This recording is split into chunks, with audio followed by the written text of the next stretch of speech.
Hey, what is going on, guys? It's Young here, and today I'm back in another Fortnite video. In today's video, I'm going to share with you guys the best aim assist settings to use to hit the most shots.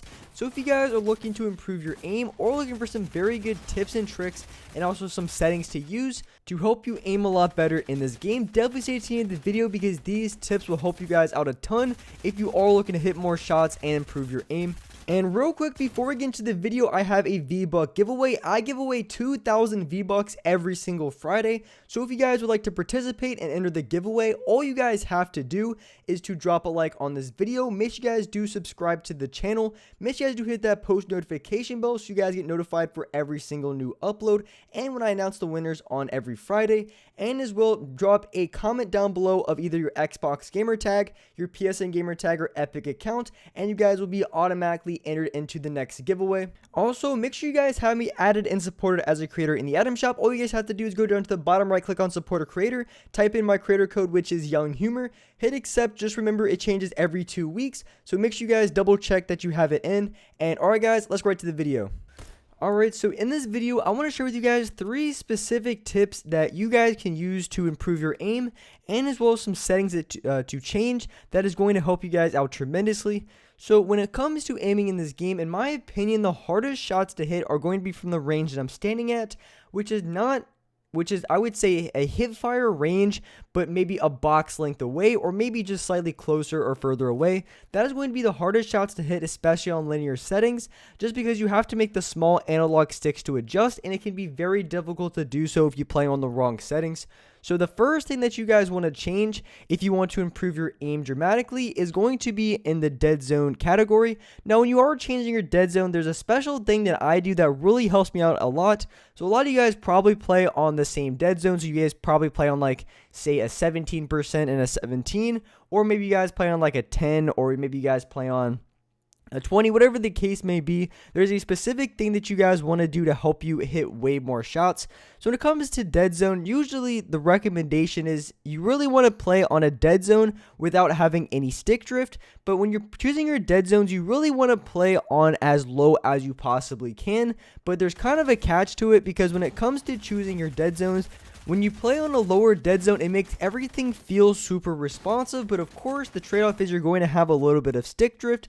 But one thing that I really figured out that has helped me tremendously when it comes to choosing the best dead zones possible is that when you're choosing your dead zone, the only dead zone that really matters about not having stick drift is going to be the look settings. So the move stick dead zone is the dead zone that you don't want to have any stick drift on, but having some stick drift on your look stick dead zone, honestly, it doesn't matter whatsoever, because the reason why you don't want to have any stick drift at all on your look stick dead zone is going to be because if you have a like mini, or you're trying to pop a heal, bandage, whatever the case may be, what's going to happen is if you have stick drift on your left analog stick, it's going to make you move, and it's going to cancel like your minis, your big pots, and your med kits.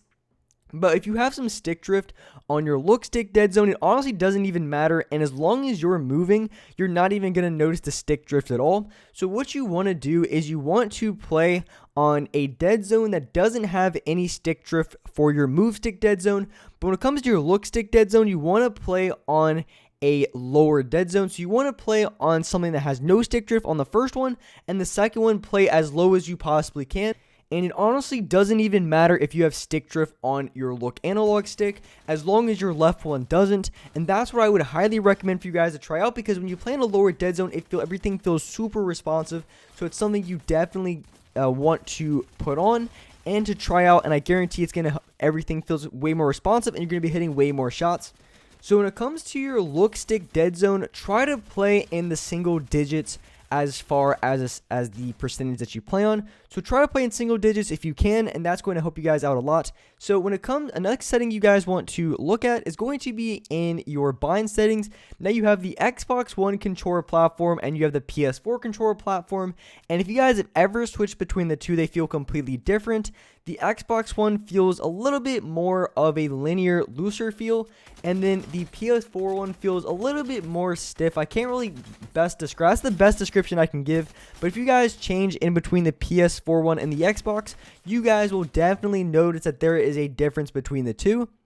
So what you guys want to do is you just want to figure out which one works the best for you, and you don't have to play on a different controller. So if you play on PS4, try out the Xbox one. If you play on Xbox, maybe try out the PS4 one and see how you like the other setting. The only thing that changes is that if you go to like pick something up, it'll say like X or square, just depending on whatever of the binds that you currently have selected.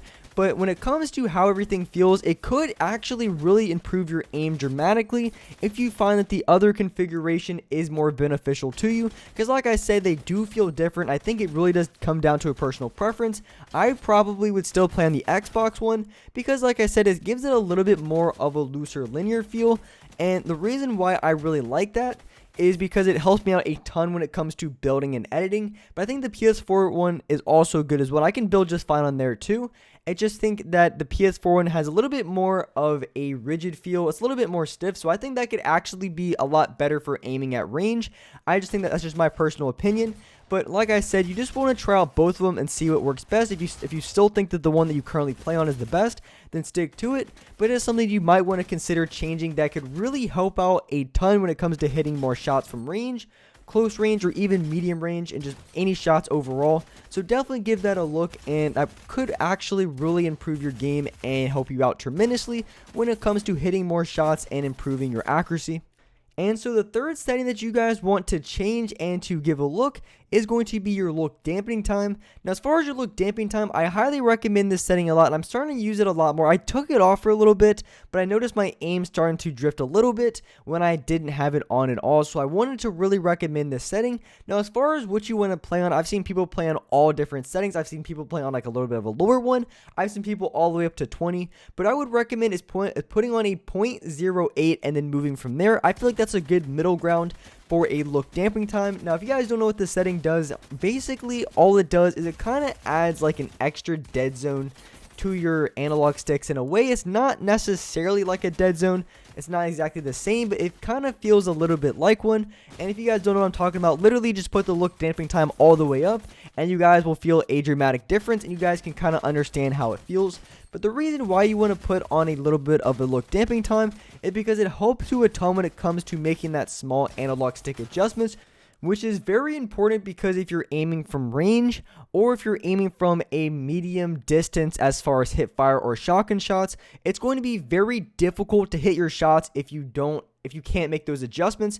So playing on a really low look stick dead zone and a look dampening time that suits your needs, you're going to be very accurate and very precise when it comes to making small analog stick adjustments. So that's why you want to give look dampening a try. Like I said, you want to put it on a 0.08 and then either move up and down depending on what feels the best. I wouldn't go anything below like a 0.4 or 0.5.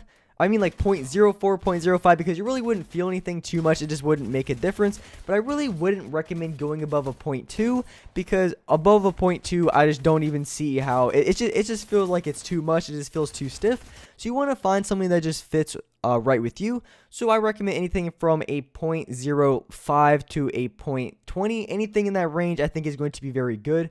So as far as things you want to change, just to wrap it up, you want to have a look dampening time of a 0.0 or 0.05 all the way up to 0.2. You want to have a look stick dead zone that as low as you possibly can. You always want to try to have it in the single digits, while at the same time putting on a move stick dead zone that doesn't have any stick drift.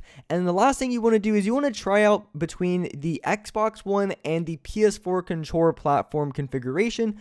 That way you can really feel how both of them are and just how they function when you aim and when you build. So you definitely want to give these settings out a try, and I guarantee if you find the right settings for you, then you're going to be so much more accurate, you're going to be hitting a lot more shots, and you're going to be a much better player overall. So with that being said, that was a wrap up for this video. If you guys enjoyed this video, if you guys liked it, make sure you guys do hit that like button, make sure you guys do subscribe to the channel if you guys are new, make sure you guys do hit that notification bell so you guys will get notified for every single new upload, and as well I do live stream every single day here on this channel at 6 o'clock Eastern Standard Time. So make sure you guys do hit that notification bell so you guys will get notified when I go live on this channel. Like I said, every single day here on this channel at 6 o'clock Eastern Standard Time. I stream solos every day. But with that being said, I appreciate you guys watching the video. And alright guys, I'll see you next video.